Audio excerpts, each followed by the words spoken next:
വിജയൻ്റെ ഒന്നാം ഗവൺമെൻറ്റാണ് അതിനെക്കുറിച്ച് ആലോചിച്ചത്. ഒരു വലിയ പദ്ധതി തന്നെ, പ്രൊജക്റ്റ് തന്നെ തയ്യാറാക്കി ഇതിനകം 9 കോടി രൂപ ചെലവഴിച്ചു കഴിഞ്ഞിട്ടുണ്ട്.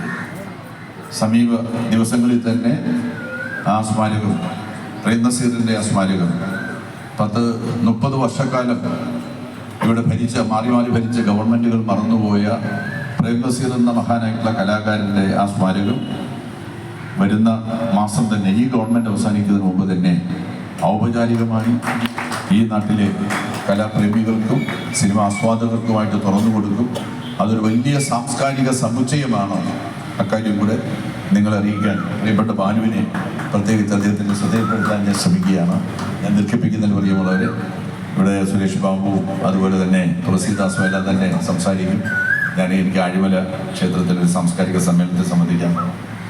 ഞാൻ 10-25 മിനിറ്റ് വൈകി എന്നുള്ളത് വാസ്തവമാണ്, കുറച്ച് തിരക്കായി പോയി. ഏതായാലും വളരെ സന്തോഷമുണ്ട്. തുളസീദാസ് നമ്മുടെ ഗൃഹസദസ്സുകളിലെ ഏറ്റവും ശ്രദ്ധേയനായിട്ടുള്ള ഒരു സംവിധായകനാണ്. അദ്ദേഹത്തിൻ്റെ സിനിമകൾ എല്ലാം തന്നെ